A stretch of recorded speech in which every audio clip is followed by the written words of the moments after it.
કેમ છો બાળકો? મજામાં બધાય? જય સ્વામિનારાયણ, જય શ્રી કૃષ્ણ. ચાલો આજે આપણે થોડા આગળ વધશું ન્યુમેરિકલ્સની અંદર. પહેલાં એક નાનકડી થિયરી તમને લખાવી દો. લખો. જો એ કેવો લખવાનો? એ અને બી, એ અને બી, એ કેપિટલ લખવાનો, બી કેપિટલ લખવાનો.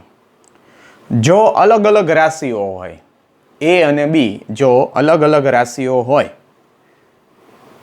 તો એના છેદમાં બી, એના છેદમાં બી અને એ બી અર્થપૂર્ણ બને. શું? અર્થપૂર્ણ બને. એનો કંઈક મતલબ નીકળે એમ. હમણાં સમજાવું આ બે વિધાન, પછી લખો.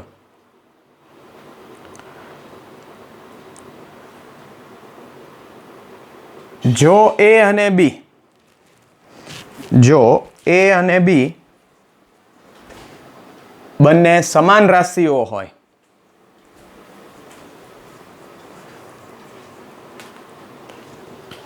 તો એ બરાબર બી,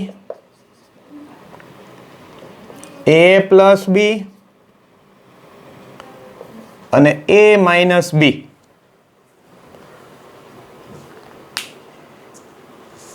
બરાબર એ અર્થપૂર્ણ બને. ક્લિયર? આટલું ક્લિયર થઈ ગયું? જો હું તમને સમજાવું. પહેલું વિધાન સમજીએ. મારી પાસે મીટર છે અને સેકન્ડ છે,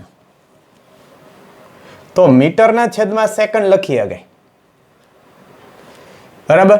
કિલોગ્રામ છે, મીટર છે અને સેકન્ડ છે, તો કિલોગ્રામ ઇન્ટુ મીટર ના છેદમાં સેકન્ડ આપણે લખી શકીએ. સમજાય છે? પણ મીટર વત્તા મીટર લખવાનો કોઈ મતલબ નથી રહેતો. મીટર વત્તા સેકન્ડ લખવાનો કોઈ મતલબ નથી રહેતો, કારણ કે મીટરની અંદર સેકન્ડ ન ઉમેરી શકાય. મીટરની અંદર મીટર જ ઉમેરી શકાય. સમજાય છે? તમે કિલોગ્રામ ઇન્ટુ મીટર સ્ક્વેર પર સેકન્ડ સ્ક્વેર લખો એનો મતલબ રહીએ કંઈક, પણ તમે કિલોગ્રામ વત્તા મીટર સ્ક્વેર વત્તા સેકન્ડ સ્ક્વેર આને આ કોઈ નવી રાશિ ન આપે. જો અહીંયા મીટરના છેદમાં સેકન્ડ કરું નવી રાશિ મળે, કિલોગ્રામ ઇન્ટુ મીટર પર મીટરના છેદમાં સેકન્ડ કરું તો પાછી નવી રાશિ મળે. સમજાય છે? તો જ્યારે એ અને બી બે અલગ અલગ રાશિઓ હોય ત્યારે એના છેદમાં બી અને એ બી એ અર્થપૂર્ણ બને. અને જ્યારે એ અને બી સમાન રાશિઓ હોય, એ અને બી જ્યારે સમાન રાશિઓ હોય ત્યારે શું અર્થપૂર્ણ બને? એ બરાબર બી, એ વત્તા બી અને એ માઇનસ બી. તમે જો મીટર વત્તા મીટર લખી આવો એટલે 2 મીટર થાય. મીટર માઇનસ મીટર એ લખી શકાય. મીટર બરાબર મીટર લખી શકાય.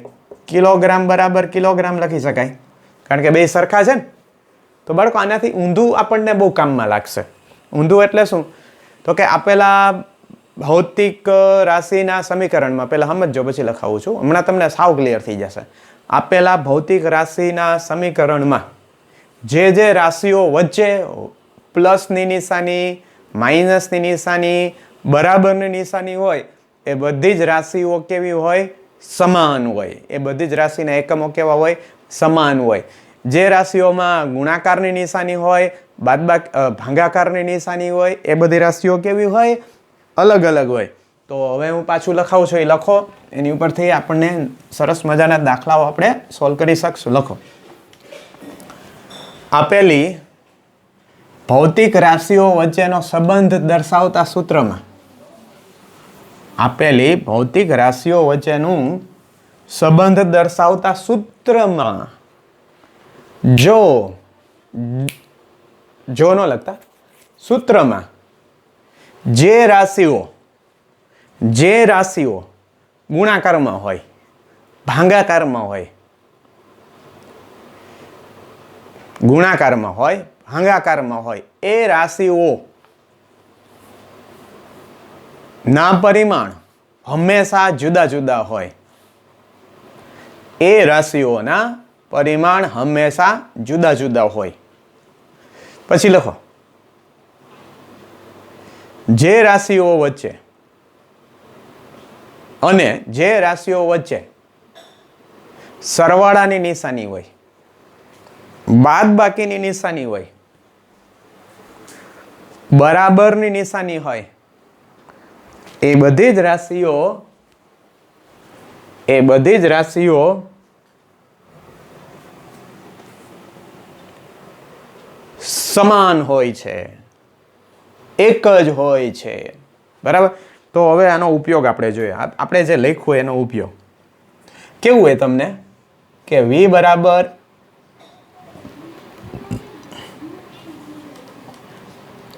આપી દીધું છે r વત્તા bt, જ્યાં v વેગ, t સમય, તો r અને b ના પરિમાણ એટલે એકમ. એમ એકમ શોધો. રેડી. મેં હમણાં જ લખાયું કે બરાબરની નિશાની હોય, સરવાળાની નિશાની હોય, એવી બધી રાશિ કેવી હોય? સરખી હોય તો જ આવી શકે ને. સરવાળો કેનો થાય? સમાન રાશિઓનો સરવાળો થાય. તો તમે જો અહીંયા આ જે છે વી આર અને બી ગુણાકારમાં ટી, વી આર અને બી ગુણાકારમાં ટી, એના પરિમાણ કેવા હોય? બધાયના સમાન પરિમાણ હશે ને, બી ગુણાકારમાં ટી ના આખાના. પછી જો બી ગુણાકારમાં ટી, બેના પરિમાણ કેવા હોવા જોઈએ? જુદા જુદા હોવા જોઈએ. બેના પરિમાણ કેવા હોવા જોઈએ? જુદા જુદા હોવા જોઈએ. જો સાદા લોજિકથી આ દાખલો થાય. તમે જો અહીંયા વી ના પરિમાણ જે હોય એ જ આર ના હોય તો જ બરાબરની નિશાની આવે. તો આર ના પરિમાણ શું આવે? મીટર પ્રતિ સેકન્ડ. કારણ કે વેગના પરિમાણ શું છે? મીટર પ્રતિ સેકન્ડ છે.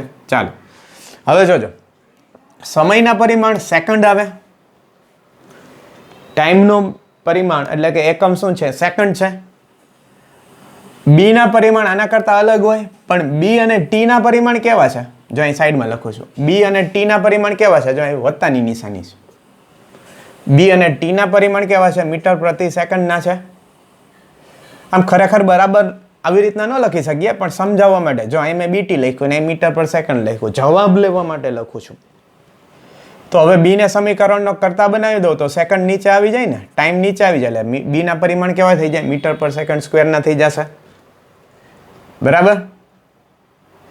ક્લિયર? તો તમે જો અહીં તમને એમ નવી ખબર પડે કે આ બેનો ગુણાકાર મીટર પર સેકન્ડ લાવવો હોય, આ બેનો ગુણાકાર, તો ટી ઓલરેડી સેકન્ડ છે, તો બી કેટલો રાખવો પડે? મીટર પર સેકન્ડ સ્ક્વેર. તો આર ના પરિમાણ મળી ગયા મને m0 l1 t - 1. બી ના પરિમાણ મળી ગયા m0 l1 t - 2. ઓકે. હવે પાછો નવો દાખલો લખીએ.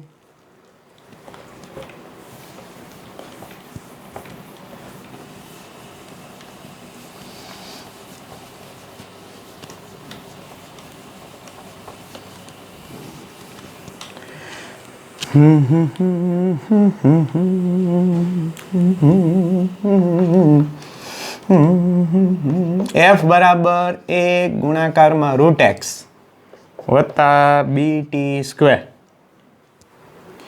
જ્યાં f છે એ બળ છે, x અંતર છે, તો a અને b ના પરિમાણ શોધો. તો શોધી લઈએ. ચાલો જી, એ અને બી ના પરિમાણ શોધવાના. પાછું બાળકો યાદ રાખો કે સરવાળામાં આવતી રાશિઓના પરિમાણ કેવા હોય? સરખા હોય. ગુણાકારમાં આવતી રાશિઓના પરિમાણ કેવા હોય? જુદા જુદા હોય. તો જોતા જઈએ. જો એ રૂટ એક્સ ના પરિમાણ કેટલા હશે? એફ જેટલા હોય ને. પહેલા એફ ના પરિમાણ લખી લઈએ આપણે, કિલોગ્રામ ઇન્ટુ મીટર પર સેકન્ડ સ્ક્વેર. તો જો એ રૂટ એક્સ ના પરિમાણ કેટલા હોય? કિલોગ્રામ ઇન્ટુ મીટર ના છેદમાં સેકન્ડ સ્ક્વેર. તો એના પરિમાણ કેટલા હોય? કિલોગ્રામ ઇન્ટુ મીટર ના છેદમાં સેકન્ડ સ્ક્વેર. રૂટ એક્સ નીચે આવી જાય. હવે એક્સ એટલે તો અંતર છે, અંતર કેમાં મપાય? રૂટ એક્સ છેદમાં આવી જાય. તો એ કેમાં મપાય? ચાલો આવી ગયો અમારી પાસે જવાબ કિલોગ્રામ ઇન્ટુ ઉપર આની 1 ઘાત છે તો આવશે -1/+1/2 સેકન્ડ સ્ક્વેર. તો એનું પારિમાણિક સૂત્ર મળે m1 L⁻²/2 T⁻². ચાલો હવે BT સ્ક્વેર. હવે BT સ્ક્વેરના પરિમાણ કેટલા હોય? F જેટલા હોય, બરાબર ને? BT સ્ક્વેરના પરિમાણ કે વચ્ચે બરાબરની નિશાની, પ્લસની નિશાની, બધાયના પરિમાણ કેવા હોય? આ બેયના હાગમટે પરિમાણ કેટલા હોય? F જેટલા હોય. તો BT સ્ક્વેરના પરિમાણ કેટલા હોય? F જેટલા હોય.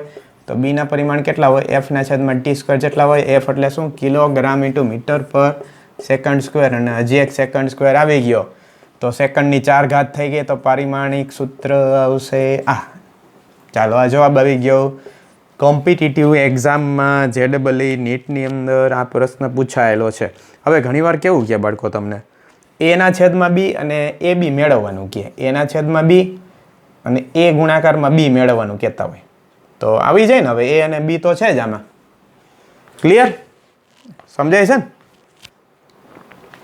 હવે જો હવે તમારે શું કરવાનું? હું દાખલો લખું, તમારે પોઝ કરીને ગણવાનો રે.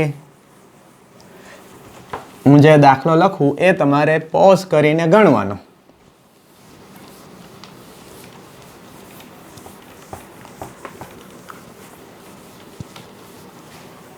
ચાલો P બરાબર B-x²/AT, જ્યાં P પાવર છે, x અંતર છે, T સમય છે, તો A ગુણ્યા B ગોતવાનું છે મારે. ચાલો જોજો. બરાબરની નિશાની હોય ત્યાં પરિમાણ કેવા હોય? સરખા હોય. માઇનસની નિશાની હોય ત્યાં પરિમાણ કેવા હોય? સરખા હોય. તો જો માઇનસની નિશાની ક્યાં છે? B - x ની વચ્ચે છે. જોજો મસ્ત છે. તો B ના પરિમાણ x જેટલા હોય. B ના પરિમાણ કેટલા હોય? x જેટલા હોય. B બરાબર x² નથી. ઘણા એમ કે 0 થઈ જાય એમ. એવું નથી. B ના પરિમાણ x જેટલા હોય તો કેટલા આવે? મોઢે જ લખી શકાય. B ના પરિમાણ આવશે મીટર સ્ક્વેર. ચાલો B ના પરિમાણ શું આવશે? Metre square. જોજો હવે મજા આવશે તમને. આ શું છે? પાવર છે. જો આ સૂત્રમાં પાવર એટલે શું આવે? કિલોગ્રામ ઇન્ટુ મીટર પર સેકન્ડ ક્યુબ. બરાબર ને? જો પાવર એટલે કાર્યના છેદમાં સમય. કાર્ય એટલે કિલોગ્રામ ઇન્ટુ મીટર સ્ક્વેરના છેદમાં સેકન્ડ ક્યુબ. અહીં સેકન્ડ સ્ક્વેર આવશે. હવે આ પાવરના મેં લખ્યા. પછી B ના પરિમાણ મીટર સ્ક્વેર, x ના મીટર સ્ક્વેર. તો અહીં લખી નાખું મીટર સ્ક્વેર. કોમન પરિમાણ બેયના. સરવાળા બાદબાકી સાદા નથી. આ ગુણાકારમાં એ અને છેદમાં ગુણાકારમાં એ. T ના પરિમાણ શું આવશે? સેકન્ડના આવશે. હવે 1 સેકન્ડ કટ થઈ જશે અને એને સમીકરણ આ બાજુ કરતા બનાવી દો. મીટર સ્ક્વેર કટ થઈ જાય તો એ કેટલો આવી જાય? 1/kg જ વહી દો ને ખાલી. ઉભા રહેજો. સોરી, સેકન્ડ સ્ક્વેરના છેદમાં kg હોય તો ને સેકન્ડ સ્ક્વેર 1 વધશે એ આ બાજુ આવી જશે. ચોકડી ગુણાકાર કરીએ એટલે અને સાદું રૂપ આપું. જો વધે હું કિલોગ્રામના છેદમાં સેકન્ડ સ્ક્વેર બરાબર 1/a. હવે એને સમીકરણનો મેં કરતા બનાવ્યો. ચાલો તો A અને B. B ના પરિમાણ શું થઈ જાય? મીટર સ્ક્વેર સેકન્ડ સ્ક્વેરના છેદમાં kg. એટલે કે m-1 L2 T2. ચાલો ઓકે પ્યારે બચ્ચો, આવે છે ને સમજમાં?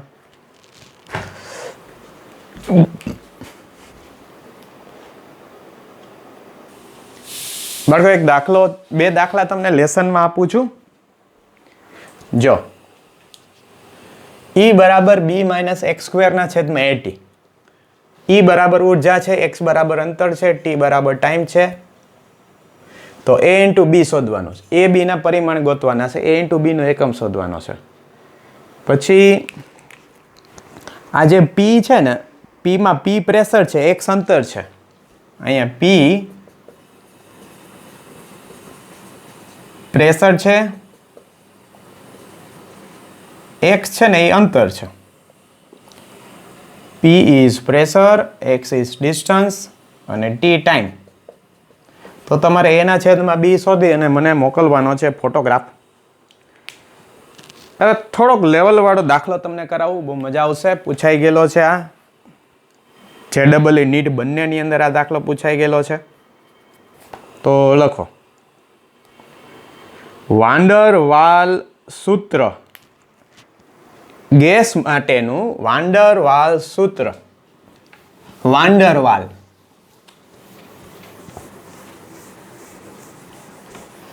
ગેસ માટેનું વાન્ડર વાલ્સ સૂત્ર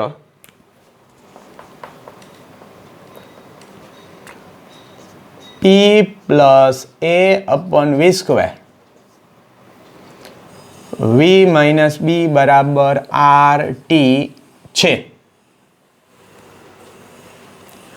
જ્યાં P પ્રેશર છે, V વોલ્યુમ છે અને T ટેમ્પરેચર છે. બરાબર. તો તમારે A, B અને R શોધવાના છે. A, B અને R શોધો. ક્લિયર? તો મંડીએ ગોતવા આપણે. જો યાદ કરો, સરવાળામાં જેટલી રાશિઓ હોય એ બધાના પરિમાણ કેવા હોય? સરખા હોય. બરાબર હોય એ બધાના પરિમાણ કેવા હોય? સરખા હોય. અહીં જો V અને minus B, V minus B, તો V અને B ના પરિમાણ કેવા હોય? સરખા હોય. તો જ બેની વચ્ચે માઇનસની સાઇન આવી હોય. તો બરાબર, B ના પરિમાણ કેટલા થશે? V જેટલા. V એટલે કદ છે, અહીં લખ્યું છે. એટલે B ના પરિમાણ મને મળી ગયા મીટર ક્યુબ. ક્લિયર? હાલો, પેલું પતી ગયું. હવે જો P અને A ના છેદમાં V સ્ક્વેરના પરિમાણ સરખા હોય, કારણ કે બે વચ્ચે સરવાળાની સાઇન છે. P તો દબાણ છે. દબાણના પરિમાણ શું? કિલોગ્રામ. F ના છેદમાં A, F ના છેદમાં A કેજી ઇન્ટુ મીટર પર સેકન્ડ સ્ક્વેર ના છેદમાં મીટર સ્ક્વેર. બરાબર. તો કિલોગ્રામ ના છેદમાં મીટર ઇન્ટુ સેકન્ડ સ્ક્વેર. કોના પરિમાણ? P અને V સ્ક્વેર. તો P બરાબર A ના છેદમાં V સ્ક્વેર. તો હું લખી શકું ને, P બરાબર A ના છેદમાં V સ્ક્વેર. હાલો, હવે A ના પરિમાણ ગોતવાના છે. તો V ના પરિમાણ શું થાય? મીટરનો ઘન, મીટર ક્યુબનો વર્ગ, મીટરની 6 ઘાત. એટલે અહીં 1 મીટર છે તો મીટરની 5 ઘાત વધે ને. તો એને સમીકરણનો કરતા બનાવી દઈએ. તો કિલોગ્રામ ઇન્ટુ મીટરની 5 ઘાતના છેદમાં સેકન્ડનો વર્ગ. હાલો, આવી ગયા. A ના પરિમાણ, B ના પરિમાણ આવી ગયા. રેડી? જો હવે P વત્તા A ના છેદમાં V સ્ક્વેરના પરિમાણ કેટલા? દબાણના. જોજો, આ આપણું સમીકરણ 1. સમીકરણ 1 પરથી દબાણના પરિમાણ આવશે પહેલામાં, પછી બીજામાં V માઇનસ B આખાના પરિમાણ કેટલા? કદના પરિમાણ, કદના એકમ બરાબર R. અને અહીંયા શું? તાપમાન T છે. T શું છે? તાપમાન. ચાલો જોઈએ. દબાણ, દબાણના પરિમાણ શું? કિલોગ્રામ ના છેદમાં મીટર ગુણાકારમાં સેકન્ડ સ્ક્વેર. કદના પરિમાણ શું? 1 ના છેદમાં મીટર ઘન. અને R, આ કેમાં મપાય? કેલ્વિનમાં. તો R ના પરિમાણ મળી ગયા મને કિલોગ્રામ ઇન્ટુ મીટર સ્ક્વેર ના છેદમાં સેકન્ડ સ્ક્વેર કેલ્વિન. ક્લિયર? હવે તમે જો, કિલોગ્રામ ઇન્ટુ મીટર સ્ક્વેર ના છેદમાં સેકન્ડ સ્ક્વેર એટલે તો જૂલ છે. તો જૂલ પર કેલ્વિન. મારી પાસે શું જવાબ આવી ગયો? જૂલ પર કેલ્વિન. ચાલો પછી બાળકો આગળ લખો. ખૂણો હંમેશા પરિમાણ રહિત હોય છે. ખૂણો હંમેશા પરિમાણ રહિત હોય છે. હવે તો તમે જો અહીં લખો, આમ લખો સાઇન થીટા, તો આ થીટા કેવો હોય? પરિમાણ રહિત હોય. કોસ થીટા કેવો હોય? પરિમાણ રહિત હોય.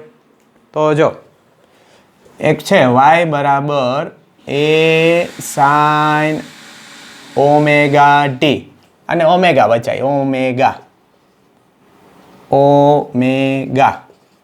બરાબર. હવે ઓમેગા કેવો આપેલું છે આ સૂત્ર, જ્યાં y અંતર છે બરાબર, ટી સમય છે, તો તમારે શું ગોતવાનું છે? એ અને ઓમેગાના પરિમાણ શોધવાના છે. ચાલો જોઈએ. બરાબરની નિશાની હોય ત્યાં કેવા હોય? પરિમાણ સરખા હોય, એટલે એના પરિમાણ મળી ગયા. વાયના છે એટલા જ એના હોય, તો એના પરિમાણ કેટલા આવે?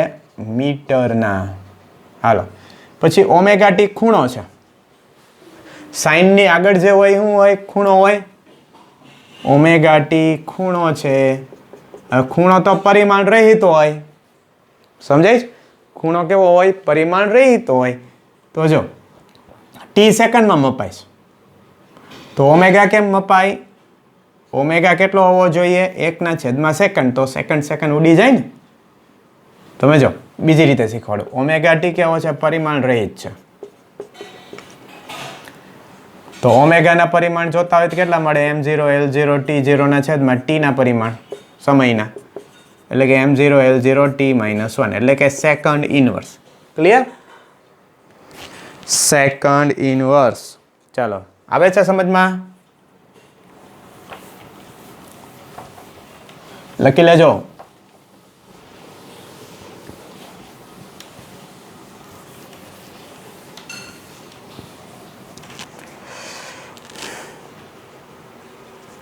પછી લખું છું સૂત્ર, y બરાબર a sin omega T minus kx. Omega, આને શું કહેવાય? ઓમેગા. y અંતર છે, t સમય, અને x કેવું છે? એ પણ અંતર છે. તો તમારે એ ઓમેગા કે ના પરિમાણ શોધો. ઓકે, તો શોધી લઈએ. જો y કેવો મપાય? મીટરમાં. એ કેવો મપાય? મીટરમાં. જો પરીક્ષામાં આમ જ કરાય બાળકો. ઓમેગા ટી માઇનસ કે એક્સ આખો ખૂણો છે, તો આખો કેવો હોવો જોઈએ? પરિમાણ રહિત હોવો જોઈએ ને. ઓમેગા ટી માઇનસ કે એક્સ એ ખૂણો હોવાથી પરિમાણ રહિત છે. એટલે તમે જો ઓમેગા ટી માઇનસ કે એક્સ નું પારિમાણિક સૂત્ર શું થાય? m0 l0 t0. તો આ બેયનું હાગમટે પરિમાણિક સૂત્ર કેટલું થાય? m0 l0 t0. આ બેયનું કેટલું થાય? m0 l0 t0. તો જો ટી સેકન્ડમાં મપાય, તો ઓમેગા ટી એકમ રહિત કરવો હોય તો ઓમેગા કેટલો રાખવો જોઈએ? આ સેકન્ડમાં. તો ઓમેગાનો જવાબ કેટલો આવે? 1/, સેકન્ડ.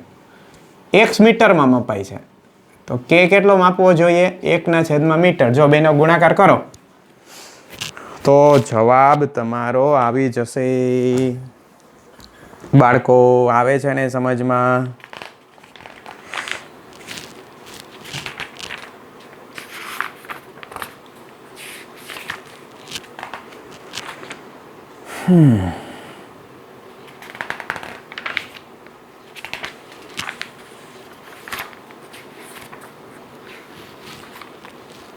બરાબર સમજીને લખજો.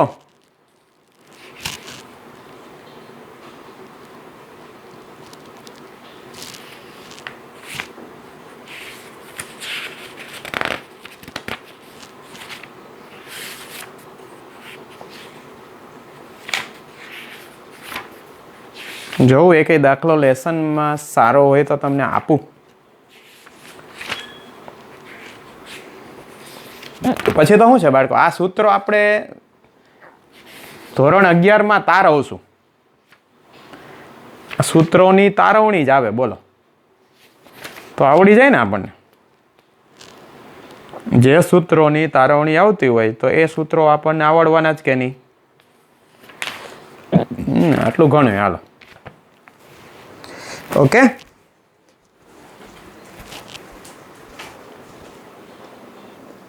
બાળકો લાસ્ટ વિડીયોમાં એક કરેક્શન છે, એટલે આમ તો આન્સર તો આવી જ જાય છે.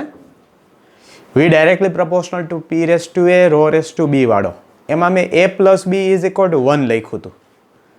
તો a પ્લસ બી 1 નહીં આવે, a પ્લસ બી શું આવશે? 0 આવશે. a is equal two 1/2, b is equal two -1/2 આવશે. અને પછી તો આગળ એમને એમ રહેશે. ઓકે બાળકો, એક દાખલો લખજો. દાખલો લખજો એક નવી એકમ પદ્ધતિમાં બળનો એકમ 1 કિલો ન્યૂટન. બળનો એકમ 1 કિલો ન્યૂટન, આ બળ F. લંબાઈનો એકમ 1 કિલોમીટર લંબાઈ, એટલે કે L. અને સમયનો એકમ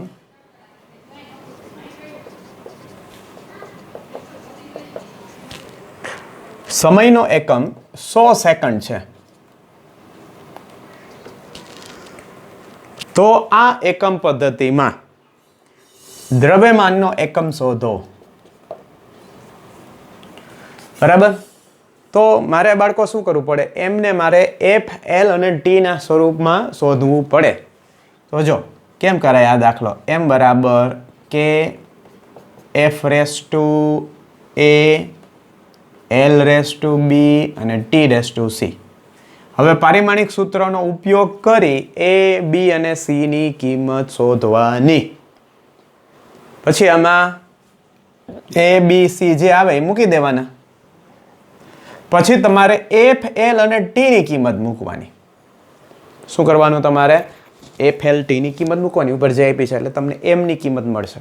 પણ આમાં એક બીજી મેથડ પણ થાય છે ને, જેને આપણે સાદી ભાષામાં મેડિયા મેથડ કહેવાય. જો F નું પારિમાણિક સૂત્ર શું છે? M1 L1 T - 2. લંબાઈનું પારિમાણિક સૂત્ર શું? તો કે M0 L1 T0, આ લંબાઈનું પારિમાણિક સૂત્ર.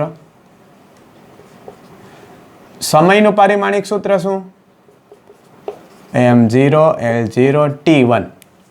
હવે જોજો મેડિયા મેથડ શું કહે છે? જો આ જે છે M1 L1 T - 2,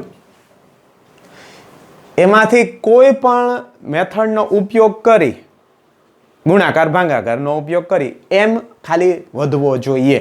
જો હું લોજિકલી પૂછું તમને કે આ M1 L1 આ T - 2 છે, આમાંથી T - 2 જવા દેવો છે મારે. તો કેમ જવા દેવાય? જોવો જોઈએ.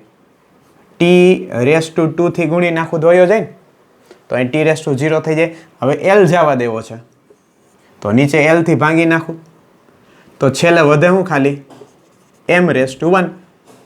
તો મારે જો દ્રવ્યમાન જોતું હોય તો અહીંયા F રાખો, આને બદલે F મૂકી દો, T ની 2 ઘાત રાખો અને L ની 1 ઘાત રાખો. તો હું આવી ગયું મારી પાસે FT² L raise to 1, sorry L raise to -1.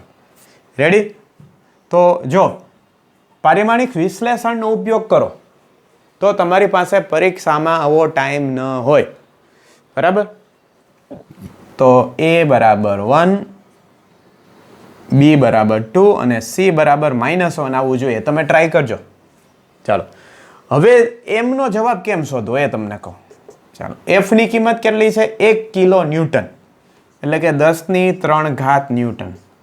ચાલો, T ની કિંમત કેટલી છે? જુઓ 100 સેકન્ડ છે. 100 સેકન્ડનો વર્ગ એટલે 10⁴ સેકન્ડનો વર્ગ ના છેદમાં લંબાઈની કિંમત કેટલી છે? 1 કિલોમીટર. ને મીટરમાં ફેરવી નાખીએ, કેટલા મીટર થાય? 10⁻² કે 3 ઘાત? 3 ઘાત સોરી 2 ઘાત મીટર. તો 4 ને 3 7 7 ભાગ્યા 2 એટલે જવાબ મારી પાસે આવશે 10⁴ ઘાત. અહીં એક મીંડું વધારે આવશે, મારી ભૂલ છે, 10⁴ ઘાત એટલે 4 ને 3 3 ગયા 10⁴ ઘાત. નવી એકમ પદ્ધતિમાં આની કિંમત કેટલી થાય? 10⁴ ઘાત કિલો. ક્લિયર? તો આ એક શોર્ટકટ મેથડ એવી સમજાય છે. જો હવે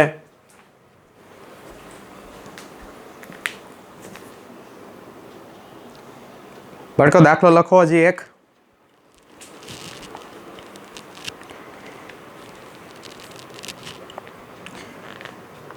બળ, ઊર્જા અને વેગ. બળ, ઊર્જા અને વેગના એકમો અનુક્રમે 20 ન્યૂટન, 200 જૂલ અને 5 મીટર પર સેકન્ડ છે.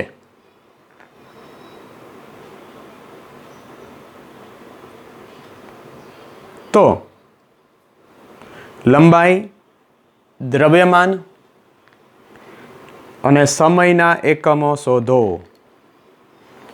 જો આપણી પાસે આખી નવી સિસ્ટમ ઓફ યુનિટ આવી ગઈ જેમાં આ બધું મૂળભૂત થઈ ગયું. આ મૂળભૂત ભૌતિક રાશિઓ થઈ ગઈ જેમાં આપણે કેમ 1 મીટર છે, 1 સેકન્ડ છે, એવી રીતના બધી નવી મૂળભૂત ભૌતિક રાશિઓ આવી ગઈ. હવે તમારે એમ ગોતવાનું, એલ ગોતવાનો અને ટી ગોતવાનો. ચાલો લાંબી મેથડ શું છે? તો કે લાંબી મેથડમાં તમારે આમ કરવું પડે, f⁴ e⁴ ABC ગોતી FE અને V ની કિંમત ગોતવાની, મૂકવાની, સાદુરૂપ દેવાનું, જવાબ આવે. E ગોતવો હોય એનર્જી તો તમારે પાછું અગેન f⁴ e⁴ V⁴ ગોતવું પડે. વેગ ગોતવો હોય તો વળી પાછું f⁴ e⁴ પારિમાણિક સૂત્રનો ઉપયોગ કરીને થઈ શકે. પણ 3 માર્કમાં તો આપણને 4 માર્કમાં આખો 20-25 મિનિટ વહી જાય તો અડધા પેપરનો સમય વયો જાય બડકો. તો જો હવે હું તમને શોર્ટકટ કેવી રીતના આપણે લોજિકલ મેથડનો યુઝ કરી શકીએ. બળ એટલે m1 l1 t - 2. ઉર્જા એટલે શું થાય? m1 l2 t - 2. અને વેગનું પારિમાણિક સૂત્ર શું થાય? m0 l1 t - 1. જો હવે હું તમને શીખવાડું કેવી રીતના કરે. અહીં જો તમે, હું વેગનો વર્ગ કરું, આ વેગનો વર્ગ કરી નાખું જોજો, અને અંશની અંદર ઉર્જા લખી નાખું. જો તો m1 l2 t - 2 ને છેદમાં લખું m0 l2 t - 2. તો છેલ્લે વધે શું વધે? દ્રવ્યમાન વધે ને. જો l2 વયા જશે, t⁻² t⁻² કટ થઈ જશે એટલે અંતે શું વધે? મારી પાસે દ્રવ્યમાન વધે. તો ચાલો મારી પાસે m નું પારિમાણિક સૂત્ર આવી ગયું. શું આવ્યું જો હજી? અહીં f તો છે નહીં એટલે f⁴ e⁴ અને v⁻². પારિમાણિક વિશ્લેષણનો ઉપયોગ કરો ઘણો સમય લાગે. આ ધડ દરાનો તમારી પાસે જવાબ આવ્યો. હવે તમારે પ્રેમથી e ની કિંમત મૂકવાની. e કેટલો છે? 200 જૂલ. વેગ v નો વર્ગ એટલે 25 તો પહેલો આન્સર આવ્યો મારી પાસે 8 kg. ચાલો આને મેડિયા મેથડ કહી શકાય. તમે આમ જોવો ત્યાં ખબર પડે. જો હવે તમે આ બે જો ત્યાં તમને ખબર પડી જશે. જો e ના છેદમાં f કરીએ આપણે તો t⁻², t⁻² cut, m⁻1 cut. જો e ના છેદમાં f કરું છું. શું કરું છું હું? e ના છેદમાં f કરું છું. Okay,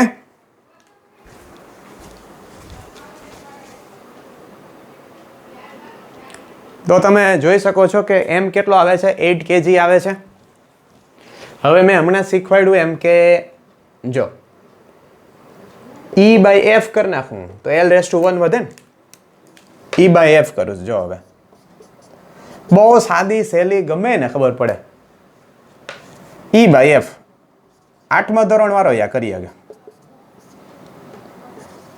m1 l1 t - 2. તો જો વધ્યું l1 વધ્યું, m1 કટ, t⁻² કટ. તો મારી પાસે શું જવાબ આવ્યો? ચાલો જોઈએ જવાબ શું આવ્યો. તો બાળકો દ્રવ્યમાન, લંબાઈ ચાલો હવે જો હવે આપણે શું કરવાનું, ઈની કિંમત મૂકી દેવાની. અહીંયા ઈની કિંમત કેટલી મૂકવાની? 200/f એટલે 10 મીટર. ધારો કે અહીંયા તમે સાદુરૂપ આપો, અહીંયા તમારે સાદુરૂપ દેવાનું થાય. અહીંયા એમ છે ml, તો તમારો f⁻⁻1 આવે, e⁻1 આવશે અને v⁻0 આવશે. ક્લિયર? સમજાય છે ને? હવે એવી જ રીતના આપણે સમયનું મેળવી શકીએ ને. હવે સમયનું મેળવવું તો બહુ હેલું છે. જો સમય માટે શું કરશો? એમ આવી ગયો, લંબાઈ આવી ગઈ, અને હવે સમય કેમ મેળ્યા કરશું આપણે?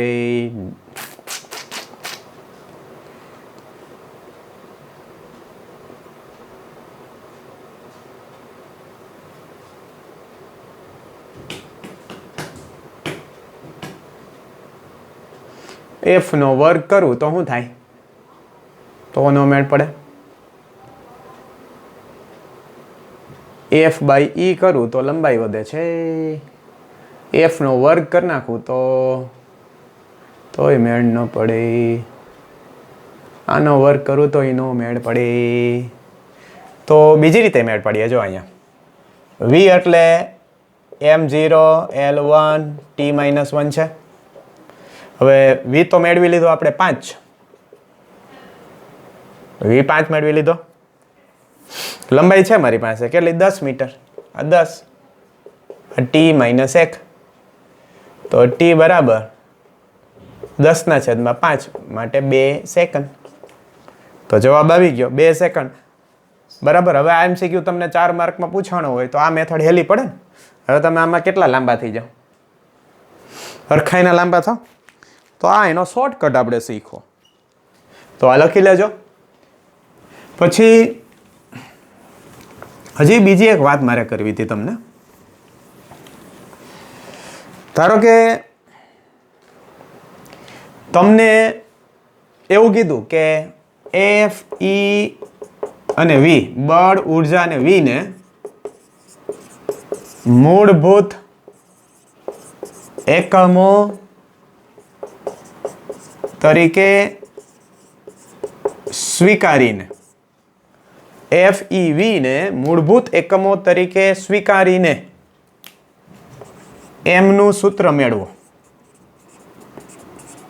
હવે મેં તમને અત્યાર સુધી કેવું શીખવાડ્યું કે ભાઈ તમારે m = f⁻a કરવાનું, e⁻b કરવાનું અને v⁻c કરવાનું. પછી a, b, c ની કિંમતો ગોતવાની.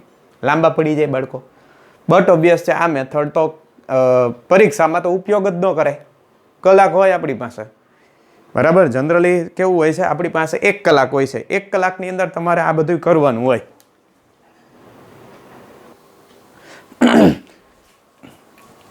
FEV ને મૂળભૂત એકમો તરીકે સ્વીકારીને એમનું સૂત્ર મેળવો. આખો એઝ એ MCQ તરીકે પૂછાણો હોય તો તમારે આ રીતે સાબિત કરવું પડે. પણ એ રીતે સાબિત કરવાની કોઈ જરૂર નહીં બાળકો. ઘણો ટાઈમ લાગતો હોય છે એમાં. તો જો તમને આવા ઓપ્શન આપેલા હોય, option A f⁻1 e⁻1 v⁻², option B f⁻0 e⁻1 v⁻². આવા 4 ઓપ્શન આપ્યા હોય. હવે તમારે સાબિત નહીં કરવાનું. શું કરવાનું? તમારે અહીંયા બધે પારિમાણિક સૂત્ર મૂકી દેવાના. જો અહીંયા ત્રણેયમાં પારિમાણિક સૂત્ર મૂકો.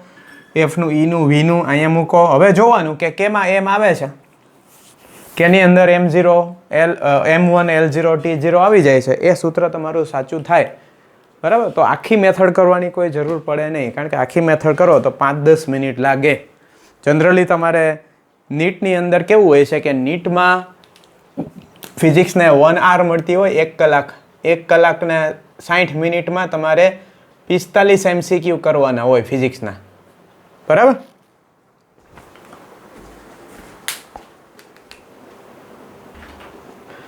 ચાલો બાળકો, તમારી ટેક્સ્ટ બુકમાં આવજો. પેજ નંબર 21 ઉપર. એમાં આપણે 1 થી 5 પ્રશ્ન જોયેલા. એમાં પ્રશ્ન નંબર 6, એકમોના દશાંશ, ગુણંકો અને ઉપગણકોનું કોષ્ટક, જે તમને આવડે છે. બરાબર. પછી આ બાજુ જે કોષ્ટક નંબર 2.2 છે, મિનિટ, કલાક, દિવસ, બાર, ક્યુરી, ક્વિન્ટલ, એની કાંઈ અત્યારે જરૂર નથી. બરાબર. અહીંયા તમે નાનકડી પેન્સિલથી ચોકડી મારી દો. પછી પ્રશ્ન નંબર 7, જુદા જુદા ક્રમની લંબાઈના માપન માટે કયા સાધનનો ઉપયોગ કરી શકાય? તો આ ટેબલ આખું તમારે યાદ રાખવું પડે. માઇક્રોસ્કોપ 10⁻10 ઘાત મીટરથી 10⁻8 મીટર સુધી ઓછામાં ઓછું માપી શકે. પછી micrometer, screw gauge, micrometer, screw gauge અને સ્ફેરોમીટર એ 10⁻5 ઘાત મીટર સુધી માપી શકે. પહેલી જે મેથડ છે એ આણ્વિક સ્તરની રીત કહેવાય, અને બીજી છે આપણે આપણા કોર્સની અંદર જ માઇક્રોમીટરનો પ્રયોગ છે ત્યારે આપણે જોશું કે માઇક્રોમીટર કેવું હોય. પછી વર્નિયર કેલિપર્સ 10⁻4 ઘાત મીટર સુધી માપી શકે. વિચારો, બહુ નાનું માપી શકે. અને ફૂટપટ્ટી આપણી મીટર પટ્ટી કેટલું માપી શકે? 10⁻3 ઘાત મીટરથી 10⁻2 ઘાત મીટર સુધી. 10⁻3 ઘાત એટલે 1 મિલીમીટર થાય ને. 1 મિલીમીટર સુધી ફૂટપટ્ટીથી માપી શકાય છે.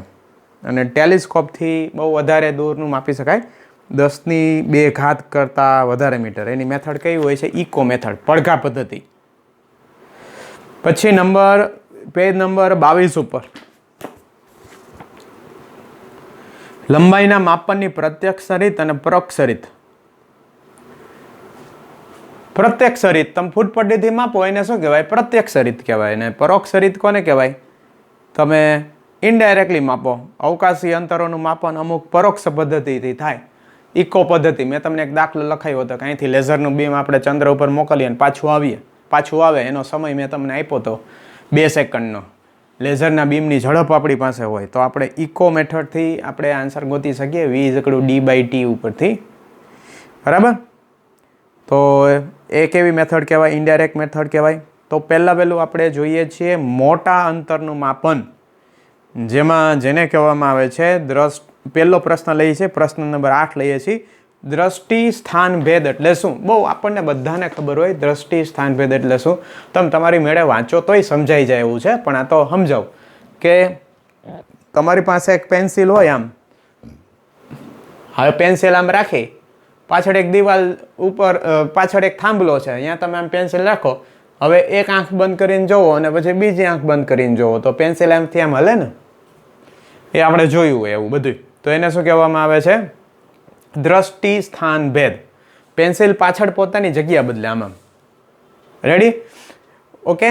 તો અહીંયા જે એક ખૂણો આવે છે, ખૂણો જો આ પેન્સિલ છે, આ પેન્સિલ આ આંખ સાથે એક લાઈન આમ વિચારો, બીજી લાઈન આમ વિચારો, એટલે 2 લાઈન આવે ને આમ. જે 2 લાઈન મારી આંખ સાથે આંખમાંથી પસાર થાય છે, તો આ જે ખૂણો આવ્યો ને આ, એને કહેવામાં આવે છે દ્રષ્ટિ સ્થાન ભેદ કોણ. શું કહેવામાં આવે છે? દ્રષ્ટિ સ્થાન ભેદ કોણ. અને 2 આંખ વચ્ચેની જગ્યાને કહેવામાં આવે છે પાયો. શું કહેવામાં આવે છે? બેઝ કહેવામાં આવે છે. તો બાળકો એ પ્રશ્ન વાંચી લ્યો પછી જ આગળ વધજો. પ્રશ્ન નંબર 8. હવે પ્રશ્ન નંબર 8 તમારે ગોખવાનો નથી, ખાલી સમજવાનો છે. હવે જોઈએ પ્રશ્ન નંબર 9. પૃથ્વીથી ગ્રહના અંતરના માપન માટે દ્રષ્ટિ સ્થાન ભેદની રીતનું વર્ણન કરો. દ્રષ્ટિ સ્થાન ભેદને શું કહેવામાં આવે છે? પેરેલેક્સ મેથડ કહેવામાં આવે છે. પેરેલેક્સ એનું અંગ્રેજી નામ છે. ચાલો જો, આ મારી પાસે પૃથ્વી છે. જો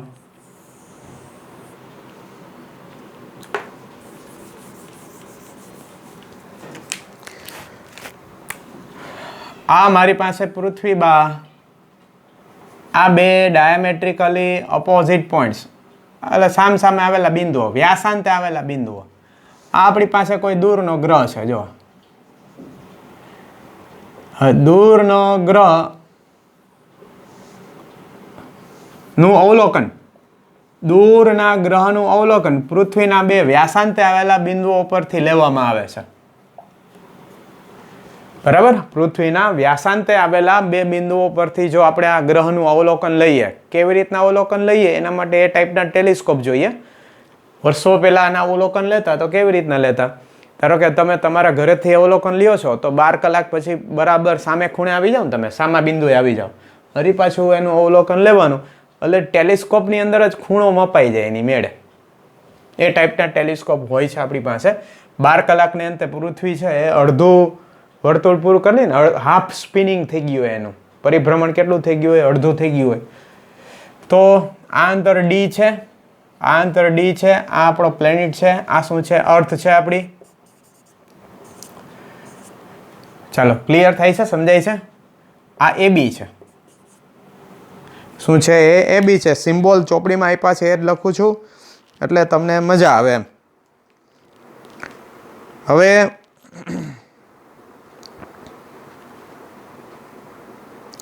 આને સિમ્બોલ બી આપ્યો છે અને આ ખૂણો છે. સિમ્બોલ ગમે એ વાપરી શકાય, પણ આ તો તમે મેચ કરતા હો તો તમને મજા આવે. તો વર્ણન બહુ સહેલાઈથી આપી શકાય. એનો આકૃતિમાં બતાવ્યા પ્રમાણે કોઈ દૂરના ગ્રહને પૃથ્વીના વ્યાસાંતે આવેલા 2 બિંદુઓ પરથી અવલોકવામાં આવે છે અને 2 દિશાઓ એપી અને બીપી નક્કી કરવામાં આવે છે. આમ અહીં આકૃતિમાં બતાવ્યા પ્રમાણે એપી અને બીપી વચ્ચેનો ખૂણો થીટા છે, જે થીટાને કહેવામાં આવે છે પેરેલેક્સ એંગલ. દ્રષ્ટિ સ્થાન ભેદની રીત આપણે ભણી રહ્યા છીએ, આને કહેવામાં આવે છે parallax angle. It is called parallax angle. દ્રષ્ટિ સ્થાન ભેદની રીતથી આપણે પેરેલેક્સ એંગલ શોધી કાઢ્યો. હવે આ ગ્રહ ધારો કે એપી અને બીપી બે ડી, એપી બીપી છે એ બે ડી છે, એપી બીપી બંનેની કિંમત ડી છે. હવે આ એ બી છે ને એ બહુ નાનું હોય, એ બી છે એ બહુ જ નાનું હોય, તો એમ લખી શકીએ કે બી ના છેદમાં ડી બહુ નાનું હોય, એટલે કે બી બહુ નાનું હોય ડી કરતા. જો આ બી જનરલી કેટલું હોય, 6400 કિલોમીટર ગુણ્યા 2, પૃથ્વીની ત્રિજ્યા 6400 કિલોમીટર હોય, અને આ હોય લાખો કિલોમીટરની અંદર. ધારો કે અહીંથી નજીકમાં નજીક તમે નજીકમાં નજીક ચંદ્ર જોવો તો એ 3 ગુણાકારમાં 10⁸ મીટર આવે, 3 લાખ કિલોમીટર. એટલે ડી બહુ મોટો આવે બીની કમ્પેરિઝનમાં. તો હવે તમે જો એક વસ્તુ હું દોરું છું,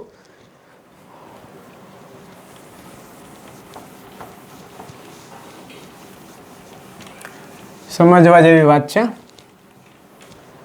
જો અહીંયા આપણે એવું કામ કરીએ કે પૃથ્વીને કેન્દ્ર તરીકે લઈને એક મોટું વર્તુળ વિચારી લઈએ. સોરી, પૃથ્વીના અહીંયા આને આપણે એક વર્તુળના ભાગ તરીકે વિચારી લઈએ. બાકીનું અડધું વર્તુળ ઉપર છે એમ માની લ્યો, તો એ બી શું થઈ ગઈ, ચાપ થઈ ગઈ.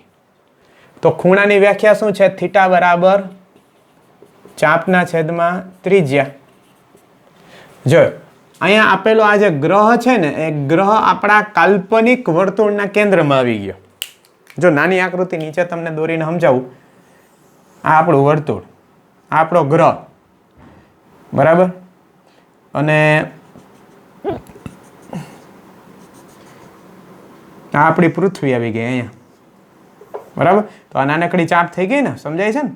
તો થીટા બરાબર આર્ક અપોન રેડિયસ, ચાપના છેદમાં ત્રિજ્યા, તો થીટા બરાબર બી ના છેદમાં ડી. હવે બી ગોતવો હોય તો થીટા બરાબર, મારે ડી ગોતવો છે, તો ડી બરાબર બી ના છેદમાં થીટા, બરાબર. થીટા બરાબર ચાપના છેદમાં ત્રિજ્યા છે, ચાપ કેટલી છે, બી જેટલી, બી ના છેદમાં ડી, તો ડી કેટલો આવી જશે, બી ના છેદમાં થીટા. અહીં થીટા કેમાં વાપરવાનો, હંમેશા રેડિયનમાં. ટેલિસ્કોપ હોય ને, એ ટેલિસ્કોપ હંમેશા ડિગ્રીમાં એંગલ માપે. ટેલિસ્કોપ છે ડિગ્રીમાં એંગલ માપે, અને એ એંગલ કેમાં કન્વર્ટ કરવાનો, આપણે રેડિયનની અંદર કન્વર્ટ કરવાનો. ચાલો બાળકો, જરૂર પડે તો આ બે વધારાની આકૃતિની સાઈડમાં દોરી લેવી. થિયરી જે તમને આમાં આપેલી છે, આમાં જે થિયરી આપી હોય એ થિયરીની ફેરબુક બનાવવાની નથી.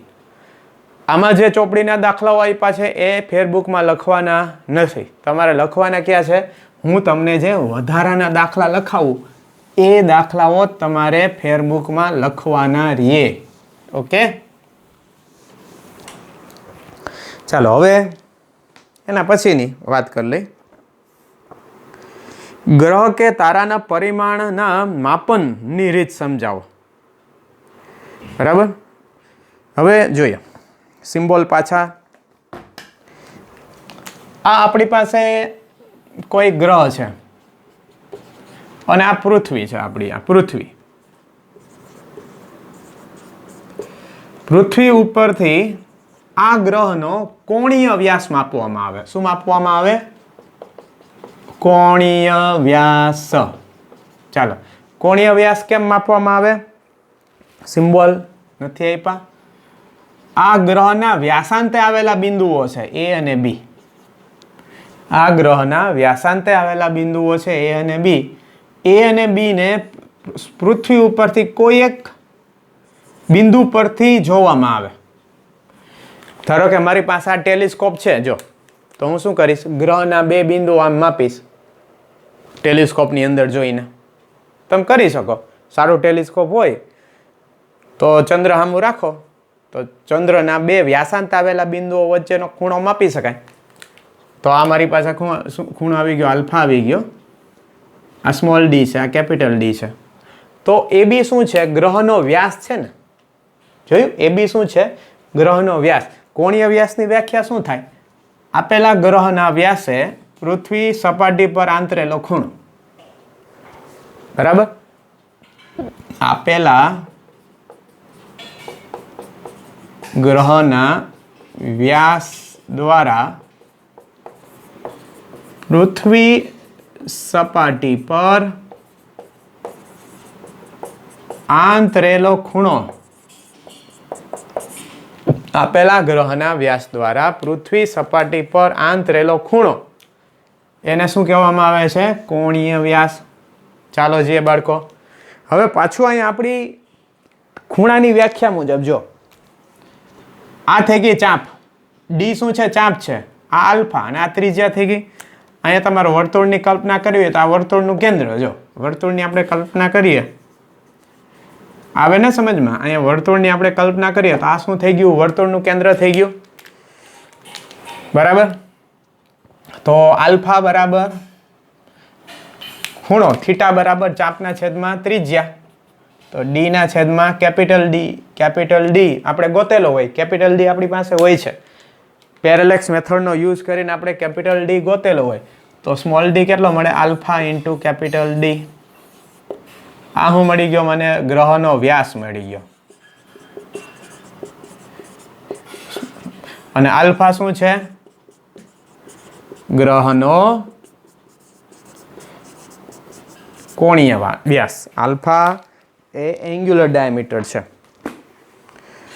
હવે પ્રશ્ન નંબર 10 કરાવ્યો મેં. પ્રશ્ન નંબર 11. ઓપ્ટિકલ માઇક્રોસ્કોપમાં કયા પ્રકારના વિદ્યુત ચુંબકીય તરંગોનો ઉપયોગ થાય છે? શા માટે? ખૂબ જ સૂક્ષ્મ અંતરોના માપન માટે વર્નિયર કેલિપર્સ કે માઇક્રોમીટરનો આપણે ઉપયોગ ન કરી શકીએ. ફૂટપટ્ટી કરતાં ઓછું માપવું હોય તો વર્નિયર કેલિપર્સનો યુઝ થાય. વર્નિયર કેલિપર્સ આપણા કોર્સમાં છે, ભણશું કેમ માપી શકાય એનાથી. આપણે જ્યારે રૂબરૂમાં મળશું પ્રેક્ટિકલ તો તેમાં એવી જ રીતના થાય. પ્રેક્ટિકલ વિડીયોમાં તો ન કરાવી શકાય. તો એની મદદથી આપણે માપી શકીએ નાના અંતરો. પણ અણુ જે વસ્તુ દેખાતી નથી એને ફૂટપટ્ટી કે વર્નિયર કેલિપર્સથી કેમ માપવો? તો એને પ્રકાશના કિરણોની મદદથી માપવામાં આવે છે. કેમ માપવામાં આવે છે એ ન વિચારતા.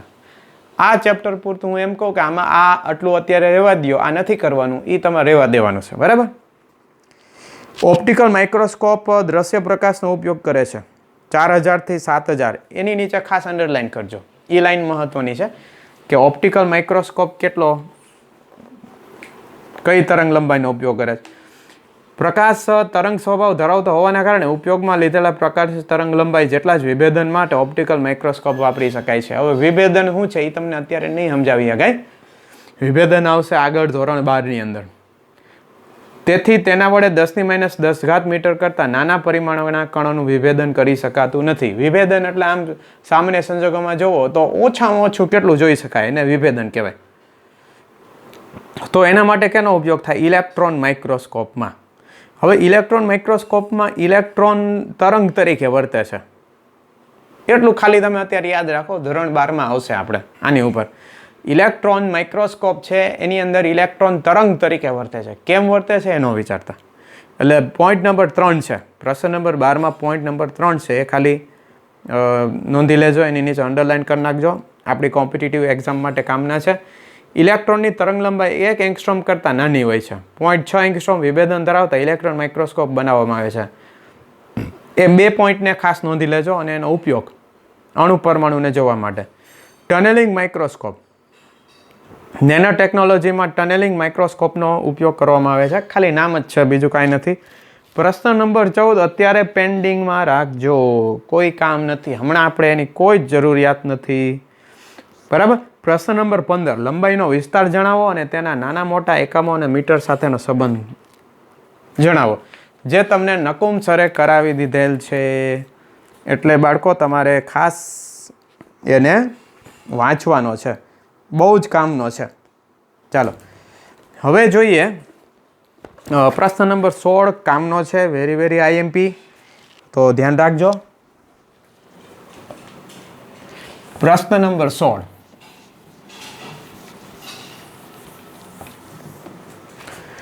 એસ્ટ્રોનોમિકલ યુનિટ, પ્રકાશ વર્ષ અને પાર સેકન્ડની વ્યાખ્યા આપીને સમજાવો. હવે એસ્ટ્રોનોમિકલ યુનિટ, સૂર્ય અને પૃથ્વી વચ્ચેનું જે અંતર છે ને એને 1 AU કહે, 1 એસ્ટ્રોનોમિકલ યુનિટ કહે. જો બાળકો, આપણે પૃથ્વી ઉપર કોઈ વસ્તુ માપવી હોય તો શું આવે? એકમ, મૂળભૂત એકમ શું આવે? 1 મીટર. પણ 1 મીટર નામની ફૂટપટ્ટી, તમને કોઈ એમ કે પૃથ્વી અને ચંદ્ર વચ્ચેનું અંતર, પૃથ્વી અને સૂર્ય વચ્ચેનું અંતર ફૂટપટ્ટીની મદદથી માપી આવો, તો આપણે માપી ન શકીએ. ફૂટપટ્ટી લઈને કાંઈ અવકાશમાં નીકળી ન શકીએ કે હાલો માપું છું. તો અહીંયા એ લોકોએ માપવાની ફૂટપટ્ટી મોટી બનાવી નાખી. એ ફૂટપટ્ટીના મૂળભૂત એકમ કયો આવે? 1 એસ્ટ્રોનોમિકલ યુનિટ.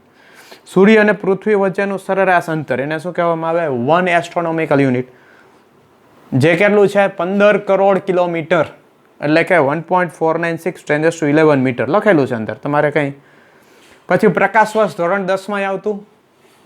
પ્રકાશે 1 સેકન્ડમાં કાપેલું અંતર, જેને શું કહેવામાં આવે છે? Light year. 1 light year. 1 વર્ષમાં કાપેલા અંતરને 1 લાઇટ યર કહેવામાં આવે છે. પ્રકાશનો વેગ છે 2.99 ગુણાકારમાં 10⁸ મીટર પ્રતિ સેકન્ડ. તેણે 1 વર્ષમાં કાપેલું અંતર ગણી કાઢવાનું. આંકડો યાદ રાખવાનો રહેશે તમારે, 9.46 × 10⁻15 મીટર. પ્રકાશ વર્ષે અવકાશીય પદાર્થોના અંતર માપવા માટે વપરાય છે. હવે અવકાશ બહુ મોટું છે બાળકો. આપણે હબલ ટેલિસ્કોપ અવકાશમાં ઉપર ચડાવ્યું છે, પૃથ્વીથી લગભગ 700 કિલોમીટર ઊંચે છે હબલ ટેલિસ્કોપ. જે હબલ ટેલિસ્કોપ અવકાશની અંદર 10,000 લાઇટ યર દૂર જોઈ શકે છે. જે હબલ ટેલિસ્કોપ અવકાશમાં 10,000 લાઇટ યર દૂર જોઈ શકે છે. બરાબર. હું એવું સ્ટેટમેન્ટ આપું છું કે 10,000 લાઇટ યર દૂર જોઈ શકે છે, એટલે કે 10,000 વર્ષ પહેલાંનું જોઈ શકે છે. અવકાશમાં આપણે જેમ દૂર જોઈએ એમ આપણે ભૂતકાળ જોઈ શકીએ. અવકાશમાં આપણે જેમ દૂર જોઈએ એમ આપણે ભૂતકાળ જોઈ શકીએ છીએ.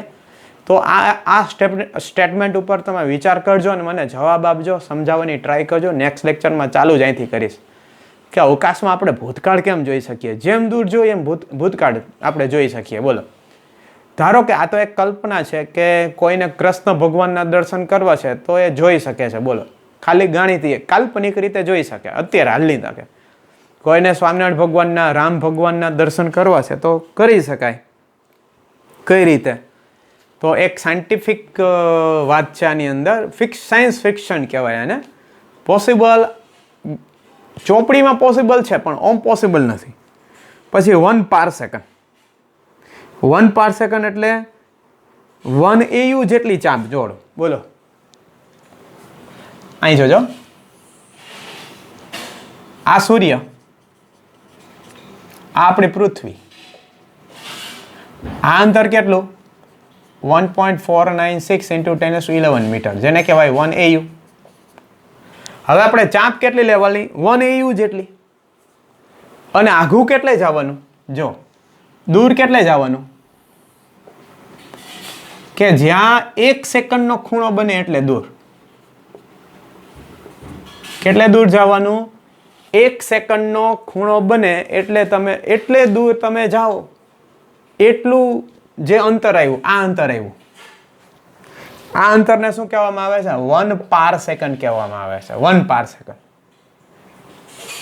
કેવી રીતના જો ખૂણાની વ્યાખ્યાનો ઉપયોગ કરીએ તો થીટા બરાબર ચાપના છેદમાં ત્રિજ્યા થીટા આપણી પાસે થીટા બરાબર ચાપના છેદમાં ત્રિજ્યા જોજો હવે મારે થીટાની કિંમત કેટલી મૂકવાની છે 1 સેકન્ડ પણ 1 સેકન્ડને મારે કેમાં કન્વર્ટ કરવો પડે પાઈમાં કન્વર્ટ કરવો પડે ને તો ગુણાકારમાં પાઈના છેદમાં 180 ગુણાકારમાં 60 ગુણાકારમાં 60 બરાબર આ 1 જ થઈ ગયો હવે તો ચાપ ચાપ શું છે જો તો અહીંયા ચાપની લંબાઈ બહુ મોટી છે ને 1.496 into 10⁻11 ના છેદમાં આ ત્રિજ્યા એટલે d આ શું છે 1 પારસેકન્ડ છે 1 પીસી પર્સનલ કોમ્પ્યુટર નહીં 1 પીસી હવે 1 પીસી ને સમીકરણનો કરતા બનાવી જો આ બે ગુણાઈ જશે છેદમાં પાઈ આવી જશે પણ આપણે છેલ્લો આંકડો ધ્યાન રાખવાનો છે જે યાદ રહી જાય એવો છે 3.08 into 10⁻16 મીટર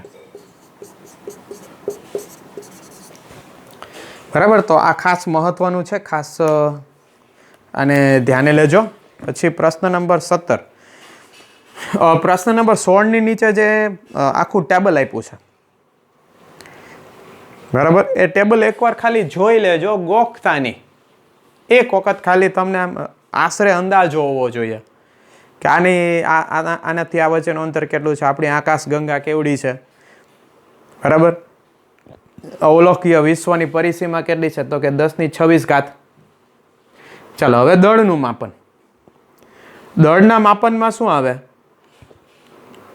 દ્રવ્યમાનની વ્યાખ્યા શું પદાર્થમાં રહેલા દ્રવ્યના જથ્થાને દ્રવ્યમાન કહે છે દ્રવ્યમાન એ પદાર્થનો મૂળભૂત ગુણધર્મ છે અવકાશમાં પદાર્થની સ્થિતિ દબાણ કે તાપમાન પર દ્રવ્યમાન આધારિત નથી એનો એસઆઈ એકમ કિલોગ્રામ છે આંતરરાષ્ટ્રીય તોલમાપ સંસ્થા દ્વારા આપવામાં આવેલ કિલોગ્રામની આંતરરાષ્ટ્રીય પ્રતિકૃતિ દુનિયામાં જુદા જુદા દેશોની પ્રયોગશાળામાં ઉપલબ્ધ છે ભારતમાં કિલોગ્રામની આંતરરાષ્ટ્રીય પ્રતિકૃતિ નવી દિલ્હી ખાતે રાષ્ટ્રીય ભૌતિક વિજ્ઞાન પ્રયોગશાળામાં રાખવામાં આવેલ છે ઓકે તો આ ખાલી વાંચવાનું છે આમાં કાંઈ યાદ રાખવાનું નથી ખરેખર દ્રવ્યમાનના બે પ્રકાર હોય છે એક જડત્વીય દ્રવ્યમાન હોય અને એક ગુરુત્વીય દ્રવ્યમાન હોય શું જડત્વીય દ્રવ્યમાન હોય અને ગુરુત્વીય દ્રવ્યમાન હોય તો એ લખો અહીં લખાવું છું દ્રવ્યમાનના પ્રકારો જણાવો દ્રવ્યમાનના પ્રકારો જણાવો અને તેની વ્યાખ્યા આપો લખજો દ્રવ્યમાનના બે પ્રકાર છે દ્રવ્યમાનના બે પ્રકાર છે પેલું લખો જડત્વીય દ્રવ્યમાન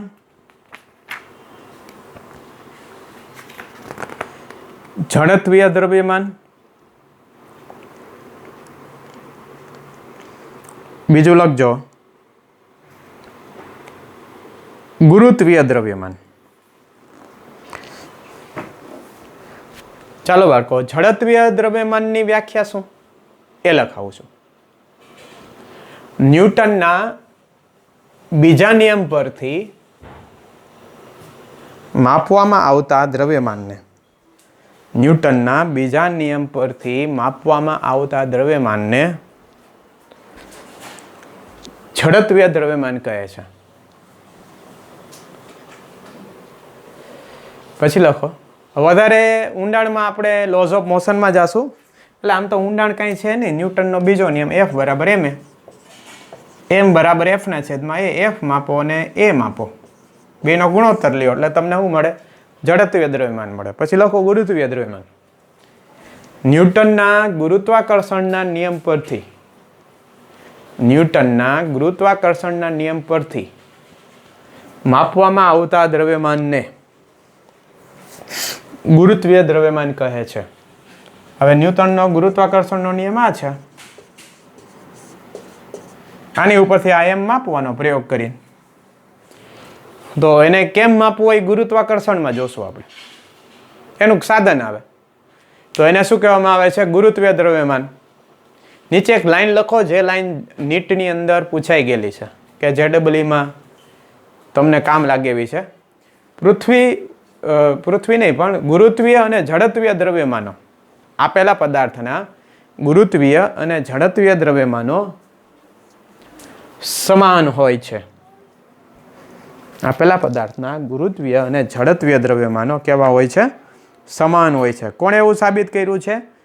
ન્યૂટને જ એવું સાબિત કર્યું છે. એને પ્રયોગો કરીને સાબિત કરેલું છે.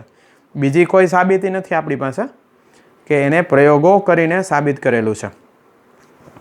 પછી ન્યુક્લિયર પ્રશ્ન નંબર 18, પેજ નંબર 24 ઉપર, ન્યુક્લિયર ભૌતિક વિજ્ઞાનમાં દ્રવ્યમાનના એકમની વ્યાખ્યા આપો. ન્યુક્લિયર ભૌતિક વિજ્ઞાનમાં દ્રવ્યમાનનો મૂળભૂત એકમ છે 1 mu. યાદ રાખજો, અત્યારે ખાલી તમારે કેમેસ્ટ્રીમાં આવશે ને ફિઝિક્સમાં આવશે ધોરણ 12 ની અંદર કાર્બન 12 અણુ હોય ને, કાર્બન 12 અણુ, એક અણુ લેવાનો, કાર્બન 12 નો એક અણુ લેવાનો, એનું દ્રવ્યમાન, એનો 12મો ભાગ. હવે કાર્બન 12 ની અંદર શું હોય કયો જી? 6 પ્રોટોન હોય અને 6 ન્યુટ્રોન હોય. કાર્બન 12 ની અંદર શું હોય? કાર્બન 12 નો એક અણુ તમે ગોતી કાઢો તો શું હોય? એની અંદર 6 પ્રોટોન હોય અને 6 ન્યુટ્રોન હોય. તો એનું દ્રવ્યમાન કેટલું હોય? જેટલું હોય એટલું. કાર્બન 12 કેટલો આવશે? 12. કાર્બન 12 ના અણુને તમે 12 થી ભાંગી નાખો. કાર્બન 12 ના અણુને તમે 12 થી ભાંગી નાખો અને જે દ્રવ્યમાન આવે એને શું કહેવામાં આવે? એટોમિક માસ યુનિટ.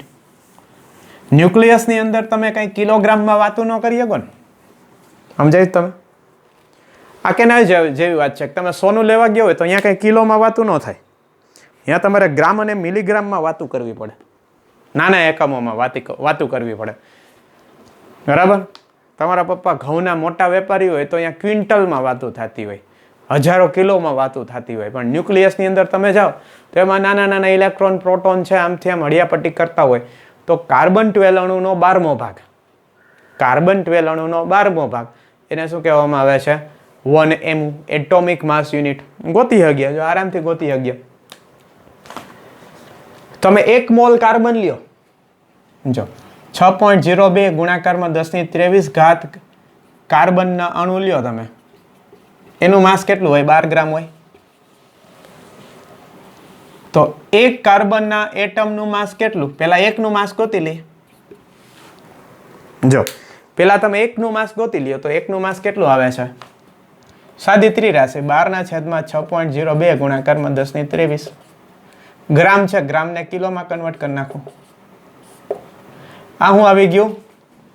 કાર્બન 12 ના એક અણુનું માસ, દ્રવ્યમાન. હવે આપણી વ્યાખ્યા મુજબ શું છે? કાર્બન 12 નો એક અણુ, એનો 12મો ભાગ, એને શું કહેવામાં આવે છે? 1 mu. ખાલી યુ પણ લખે, 1 એટોમિક માસ યુનિટ, એનો સિમ્બલ યુ પણ આવે.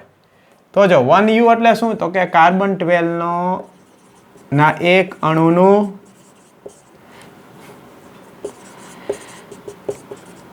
દ્રવ્યમાન, કાર્બન 12 ના એક અણુનું દ્રવ્યમાન ના છેદમાં 12.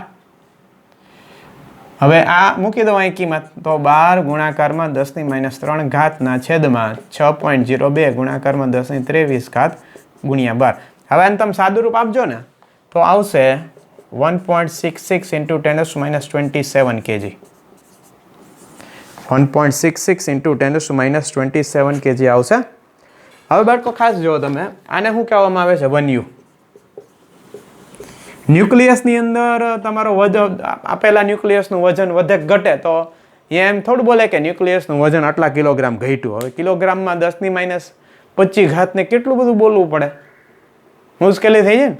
તો અહીંયા વૈજ્ઞાનિકો કેમ બોલે? કેટલું વજન ઘટ્યું ભાઈ? 1 u જેટલું ઘટ્યું, 5 u જેટલું ઘટ્યું, 5 u જેટલું વધ્યું. એટલા માટે આ એનો એકમ છે. બીજી એક તમને નવી વ્યાખ્યા આપું તમને. જો કાર્બન 12 ની અંદર શું હોય? 6 પ્રોટોન હોય અને 6 ન્યુટ્રોન હોય. 6 પ્રોટોન અને 6 ન્યુટ્રોન હોય. હવે આ જે પ્રોટોન છે અને ન્યુટ્રોન છે, બે ક્યાં રહીએ છે? ન્યુક્લિયસમાં રહીએ છે. આપણે પૃથ્વીમાં રહીએ તો શું કહેવાય? અર્થિયન કહેવાય. બરાબર ને? પૃથ્વીવાસીઓ ભારતીય છીએ એટલે ઇન્ડિયન કહેવાય. ચાઇનાવાળાને ચાઇનીઝ કહેવામાં આવે, અમેરિકન, એમ આ બધા છે ને એને વૈજ્ઞાનિકોએ નામ આપ્યું છે પ્રોટોન ન્યુટ્રોનને કોમન નામ આપ્યું છે ન્યુક્લિયોન. ન્યુક્લિયોન એટલે કે ન્યુક્લિયસની અંદર રહેવાવાળા. જો આમાં ન્યુક્લિયસની અંદર રહેવાવાળા કેટલા છે? ટોટલ 12 છે. હવે ભાંગા 12 કરી નાખું તો શું મળે? 1 ન્યુક્લિયોન મળે ને. તો 1 ન્યુક્લિયોનનું દ્રવ્યમાન એટલે 1U. આ એક વ્યાખ્યા તમને ઉપયોગી થશે. 1 ન્યુક્લિયોનનું દ્રવ્યમાન, બરાબર. આને શું કહેવામાં આવે છે? 1U કહેવામાં આવે છે બાળકો. તો આ ખાસ લખી લેજો. પદાર્થના દ્રવ્યમાનનું માપન કઈ રીતે કરવામાં આવે છે? તો સામાન્ય રીતે પદાર્થના દ્રવ્યમાનનું માપન સામાન્ય તુલા વડે, વિશ્વમાં મોટા જે વિશાળ પદાર્થો છે એનું ન્યૂટનના ગુરુત્વાકર્ષણના નિયમની મદદથી. આ પ્રશ્ન કોઈ કામનો જ નથી, ખાલી વાંચ્યું, તમે વાંચી શકો. પરમાણુઓ, પરમાણુના ઘટક કણો જેવા સૂક્ષ્મ કણોનું દ્રવ્યમાન, માસ સ્પેક્ટ્રોગ્રાફ. માસ સ્પેક્ટ્રોગ્રાફ શું છે? ધોરણ 12ની અંદર આવશે. એટલે વિચારતા ને શું છે? જેમાં સમાન વિદ્યુત ક્ષેત્ર અને ચુંબકીય ક્ષેત્રમાં વીજભારિત કણના ગતિમાર્ગની ત્રિજ્યા તેના દળના સમપ્રમાણમાં હોય છે. એ જરાય એટલે આમ કામનું તો છે પણ 12માં આવે. હવે અત્યારે તમને હું કેમ કહી શકું કે માસ સ્પેક્ટ્રોમીટર શું છે, બરાબર. વિશ્વમાં જોવા મળતા પ્રશ્ન નંબર 20. વિશ્વમાં જોવા મળતા પદાર્થોના દ્રવ્યમાનના માપનનો વિસ્તાર જણાવો. ખાલી વિસ્તાર 10⁻30 kgથી 10⁻55 ઘાત. ઇલેક્ટ્રોનનું દ્રવ્યમાન કેટલું છે? 10⁻30 ઘાત. અને વિશ્વનું પરિમાણ કેટલું થાય? 10⁻55 ઘાત. એ એક જ લાઈન યાદ રાખજો, બાકી કાંઈ નહીં. નીચેનું ટેબલ યાદ રાખવાની જરૂર નથી. એકવાર ખાલી આમ વાંચજો, બસ તમને મજા આવે એટલે બાળકો. પ્રશ્ન નંબર 21. આખો હમણાં નથી કરવાનો. સમયનું માપન, બરાબર. સમય કેમ મપાતો અને અંતે એની ઉપર આપણે પીરિયડો લઈ શકીએ, એટલે એ નથી કરવાનો. તમારી પાસે એક આશા રાખું છું કે પ્રશ્ન નંબર 22, 23, 24, બરાબર, 22, 23, 24 તમે કરજો ખાસ. ક્લિયર? હવે આપણે આજના દિવસમાં બાળકો આટલું રાખશું. હોમવર્કમાં ખાસ જે તમને 1-2 દાખલા આપ્યા હોય એ કરજો. એક પ્રશ્ન પૂછ્યો છે મેં, એનો જવાબ આપવાનો પ્રયત્ન કરજો. મારા કોન્ટેક્ટમાં રહેજો. ન સમજાય તો બેઝિઝક તમે ફોન કરજો. કદાચ ફોન ન ઉપાડું તો પાછો ફોન તમને આવશે જ. તમારા પ્રશ્નનો જવાબ હું આપીશ જ, તો મૂંઝાવું નહીં. આવતા લેક્ચરમાં આપણે મળશું પાછા બાળકો. જય સ્વામિનારાયણ, જય શ્રી કૃષ્ણ.